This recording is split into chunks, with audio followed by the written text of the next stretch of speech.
看真实案例，品人间悲欢。大家好，我是瑞，欢迎打开 M2 档案。美国的101公路北起华盛顿州的奥林匹亚，南到加州的洛杉矶，全长2400多公里，是美国西海岸最重要、最繁忙，也是风景最优美的高速公路之一。很多路段盘山靠海，风光旖旎，被众多资深自驾驴友所推崇。当然了，因为繁忙交通事故也时有发生。2012年发生在洛杉矶以南200多公里的一起交通惨剧，让全美国为之揪心和动容。事故发生在 Buellton 市内的一处高架桥路段，一辆失控的大卡车以碾压的态势把一辆小轿车挤成了一堆废铁。小车的司机是一个36岁的妈妈，后排坐的是她的2个孩子。这座高架桥横跨溪谷，桥面距溪谷底部100多英尺，大概是10层楼的高度。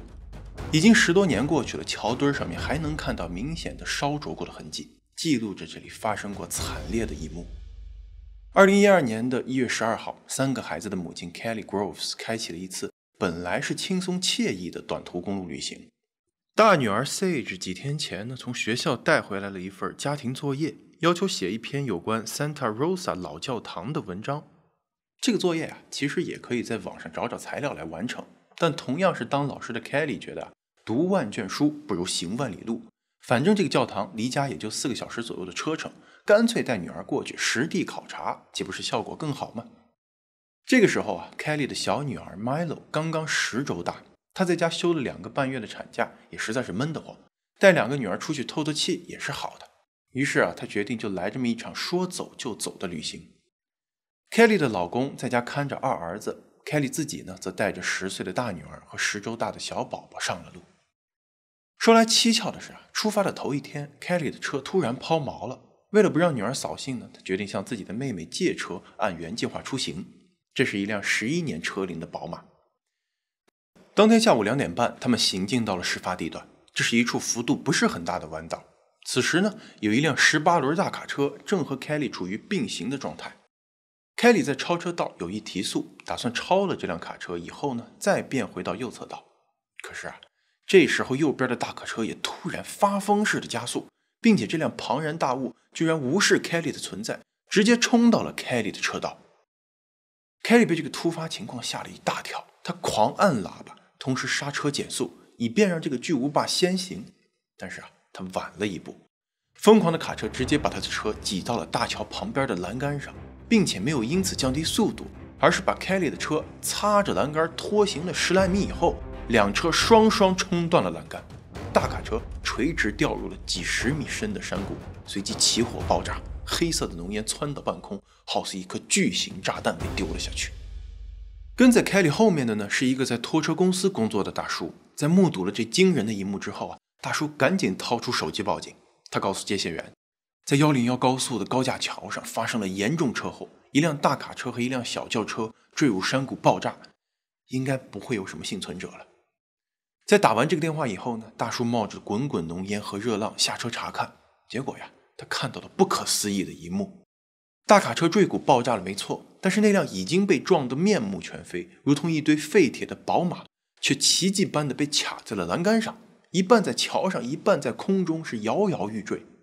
同时呢，他还听到车里传出了求救声，看不到车里的人，但是很清楚听到一个女子在大喊：“我的女儿！”司机大叔不敢怠慢，赶紧又打通了911。这个车里还有活人，很可能还有小孩，你们赶紧派人过来。第一批赶到现场的警察和消防人员看到的情形让他们倒吸冷气。卡在驾驶座的母亲 Kelly 双脚悬空，只靠被挤入驾驶室的引擎和身上的安全带支撑才没有坠谷。他说他的半身已经没有了任何知觉，裤子也被鲜血浸透。在场的救援人员认为他的盆骨很可能已经在撞击中被击碎了。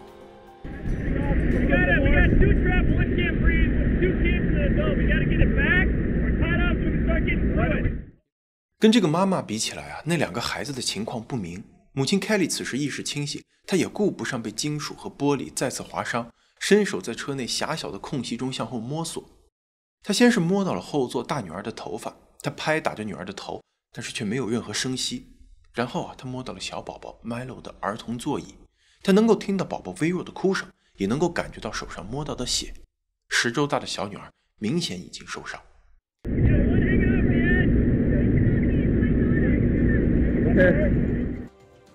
而更加危急的是这辆车的位置，半个车身悬在半空，剩下部分的支撑岌岌可危，真正是命悬一线的状态。整个车随时有可能直接坠落，如果掉下去了，不管里面有多少幸存者，一个都不可能生还。雪上加霜的是那辆已经坠崖的大卡车在这个时候还在燃烧，时不时有零星的爆炸传来，每炸一次，这大桥就会颤动，而宝马车滑向深渊的风险就多一分。眼看情况十分危急，好心的拖车大叔提出他可以用自己车上的挂钩勾住 Kelly 的车子，然后把它拖起来。但是他们很快发现这个是不可行的。Kelly 的车子已经严重受损变形，框架被挤扁，找不到一个能够用力的点。如果贸然拖车，很有可能出现车身断裂坠谷的惨剧。另外大桥本身也在这起事故中受损，桥面出现了裂缝，还能够承受多大的重量也未可知。如果大力拉扯，桥面会不会有问题，这些情况都难以判断。最关键的是车里的2个孩子生死和伤情都不清楚，拉扯中金属部件划伤和挤压同样会是致命的。再三权衡之下，警察和消防员决定采取相对保险的方式，他们用很多挂钩和消防员带来的纤维绳索，尽可能的把凯里的车子拴在大叔的拖车上，用这些绳子分散受力，保持车子不要继续下滑坠落。然后用大钳子把车拆成小块取出，希望能够开出一个通道，把幸存者从里面挪出来。救援的黄金半小时就这么过去了，其中出现了一个好消息和一个坏消息。好消息是，救援人员听到后座的大女儿 Sage 苏醒了，女孩呻吟着喊疼，但是声音非常微弱，她的脸被挤压在了前座的后背上，动弹不得，也难以呼吸，好在人还活着。坏消息是小宝宝 Milo 的哭声越来越微弱，最后就变得没有声音了。不管母亲凯莉怎么呼喊，也不管她怎么摇晃儿童座椅，这个宝宝再也没有发出任何声音。卡在前座的妈妈忍不住大哭，这种局面对于一个母亲来说是最残酷的。她能够感受到孩子就在自己身边，一点一点的接近死亡，而自己却无法动弹，无能为力救援的过程依然缓慢，由于消防人员害怕伤害到里面的孩子，他们不敢用电焊进行切割，只能用大钳子一块一块的剪。但是宝马用料还是实在，这个车子的钣金太结实了，不得不用大力才能剪开一点点。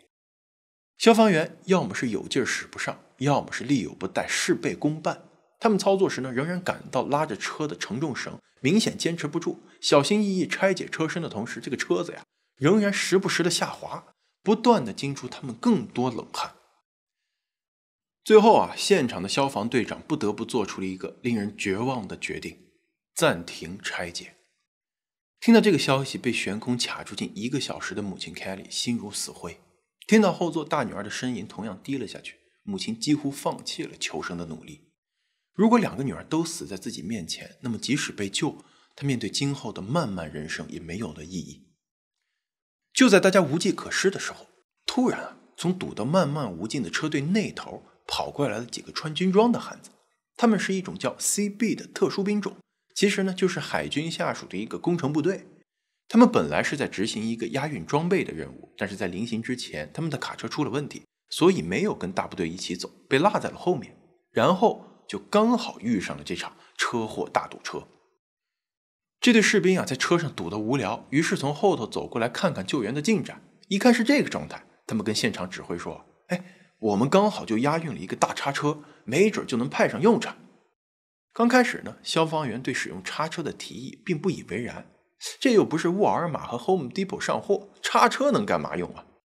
但是当他们亲眼看到这个军用叉车的时候，才发现老天爷，这玩意儿简直就是给这个救援量身定做的。这个叉车要比平时见到的那种卸货的大上好几圈，前臂可以伸出30多米，不仅能够伸缩，还能够左右调转不同的角度。如果把它停在对面的桥面上，刚好就能够插到这辆事故车。这种叉车能够承重 1.1万磅的重量，对于一辆小轿车而言，简直就像是一个大男人双手托起一辆玩具车那样简单。开叉车的工程兵上尉经验丰富，他小心翼翼地把那个大叉子尽可能地伸到车子下方，平稳地拖住车子的同时也尽量保持平衡，不让车子翻覆下坠。可是就在他马上要成功的稳住车子时，突然听到对面桥上的消防员大喊：哎，快停下，你会把他的脚给插断的。原来啊，母亲凯莉此时呢是双脚悬空的状态，她的双腿早已失去了知觉，如果叉车的货叉再往前伸长，很可能对凯莉的腿造成2次伤害。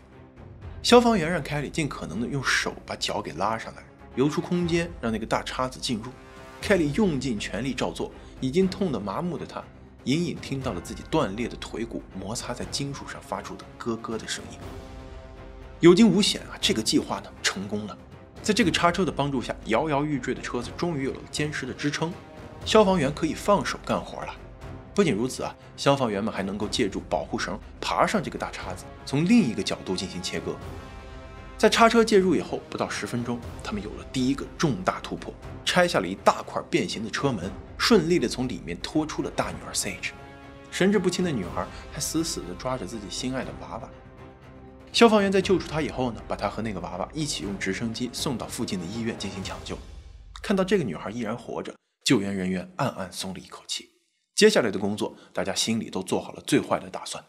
宝宝 Milo 在过去的1个多小时里面已经没有任何动静，有很大可能性他们会从车里抱出一个死去的宝宝。几分钟以后，消防员们又顺利切开了压在汽车座椅上的金属板。2个半月大的 Milo 头上有2处流血的伤口，他双眼紧闭，一动不动。50多岁的队长亲手抱出了这个孩子。还有2个月就要退休的他感觉糟糕透顶了。难道说我的职业生涯就要以一个小宝宝的死来结束吗？但是当他把 Milo 抱到怀里的时候，这个孩子突然睁开了眼睛，然后扯开喉咙放声大哭。包括还没有被救出来的母亲 Kelly 在内的现场所有人都激动地说不出话来。这个福大命大的孩子真的就是哭累了又睡过去了而已。而且这个孩子呀，除了额头上那2处皮外伤以外呢，其他身体各处居然毫发未损。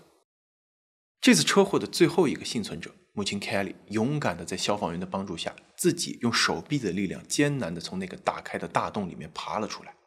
她的双腿骨折，盆骨也被砸断，即使在担架上都无法平躺。尽管伤势严重急需手术，但是自己还活着，2个女儿都活着，对于她来说也是不幸中的万幸。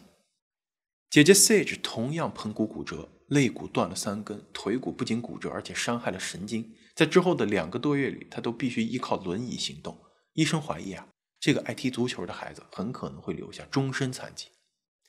但是孩子的恢复功能是大人所不可比拟的。比起还在卧床的母亲， Sage 先一步就脱离了轮椅和拐杖。虽然不能说跟以前一模一样吧，但是他在大半年以后也做到了能跑会跳。在母女俩全力恢复的时候，有关那起事故的调查也有了结果。虽然那辆大卡车的司机 Charles Ellison Jr. 在车祸发生时当场死亡，但是法医对他烧焦的尸体进行尸检的时候，依然发现他体内含有超大剂量的安非他命和吗啡，剂量呢是人类能承受的近10倍。即使是被毒物浸泡多年的瘾君子，在这个剂量下都无法举止行为正常，你更别说开车了。很可能这个48岁的司机在事故发生的时候就已经嗨到了极点，一股脑开车冲下了高架桥，还差点附带着这母女3人一块送命。在事故发生1年多以后，受害人 Kelly 和2个女儿委托律师对雇佣这个大卡车的运输公司提起了诉讼，指控他们没有能够及时监控员工的身体和精神状态，唯利是图，不管什么样的人都雇佣上路开车，酿成了悲剧的发生。这起诉讼在半年以后以$100万的价格达到了庭外和解。其中母亲 Kelly 呢得到了这笔赔款中的 50%， 受伤严重的大女儿 Sage 得到了 37.5%。 这笔钱会放入一个信托基金，在 Sage 18岁的时候分3次陆续支付。轻微受伤的小宝宝得到了 2.5%， 同样他也要等到成年才能拿到这笔钱。另外的 10% 呢则以家庭为单位分给了这家人，但是他们在走出法庭以后，又将这笔钱分成了几份，分别捐给了当年参与救援的警察局、消防队还有工程兵部队。这张支票上凯里都附上了一张纸条，说你们不仅仅是救了我们一家，而且是给了我们一个明天，一个有毕业典礼、有男朋友、有婚礼、有孙辈、有光亮的明天。所以谢谢你们。随着各大媒体对 Kelly 母女九死一生的报道，很多人都非常关心他们后来的康复情况。2018年，美国全国广播公司 NBC 回访了 Kelly 一家，并且报道了他们的近况。不得不说啊 ，Kelly 母女三人不仅有大难不死的运气，而且身体康复的能力都非常强大。姐姐 Sage 仅仅1年以后就可以像往常一样在草地上奔跑踢足球了。2018年的时候，她已经上了高中，而且考了驾照，自己开车。将来呢，想当一名护士。家里的老二男孩 Wilder 在上中学，他立志成为一名消防员，就像当年那些拯救他妈妈和姐妹的那些人一样。妈妈 Kelly 仍然在她的学校教书，她感恩每天醒来都是新的一天，而一家人仍在身边。而当年还在儿童座椅里面的妹妹 Milo 已经上小学1年级了。I am 6-year-old and I like being in a new class, and it's not really new, but it's like a new grade. I'm in first grade, and I just love my world. Awesome. Do you have anything you want to say to the people that saved us from the car accident when you were 2 months old? Thank you for helping me and my mom and my sister, because we were almost gonna die.